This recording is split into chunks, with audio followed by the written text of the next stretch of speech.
Sup guys, MetalFan220 here with a re-review, and today's re-review is Virtual 11 by Iron Maiden. Their 11th album, of course, hence the title Virtual 11. This album marks a lot of different things. For one thing, this marks the last album to be recorded at Barnyard Studios, which is Steve Harris's own studios thing. So is the second and last album to feature Blaze Bayley on vocals, and the last album of the Blaze Bayley era. Thank God.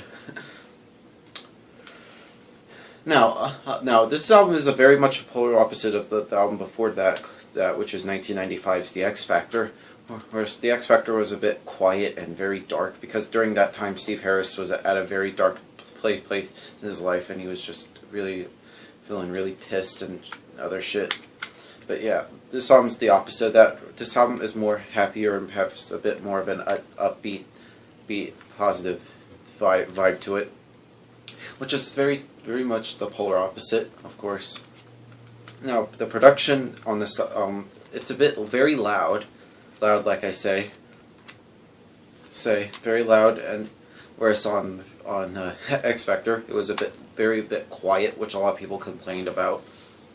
Certainly I did, but yeah, and to be honest, there are some parts where this album sounds a bit thin, in my parts, for just my opinion.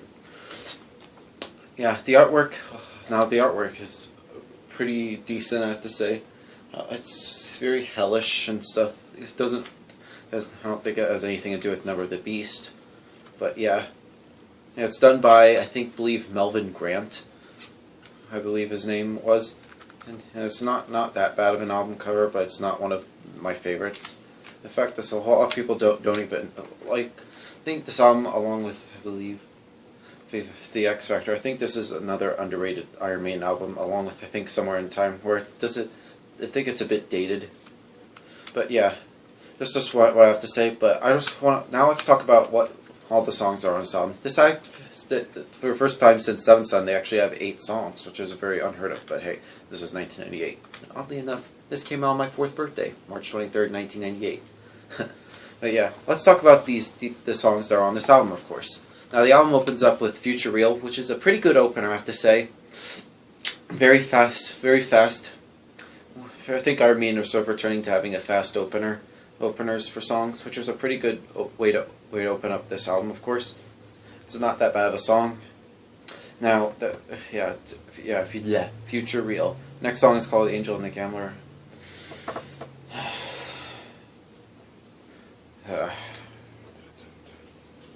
Now, this song was written by Steve Harris, and it's one of the worst Iron Maiden songs ever. It goes off way too fucking long. I know Iron Maiden do long songs, period, but it just doesn't. It just sucks. I mainly would prefer the video version, where they had a shortened version. If they were to have that, then I would be okay. But yeah, Angel and the Gambler is just garbage. Next song is called Lightning Strikes Twice, which is a pretty okay type song. It's pretty much slow and fast, which is pretty much some of the other songs on this album are.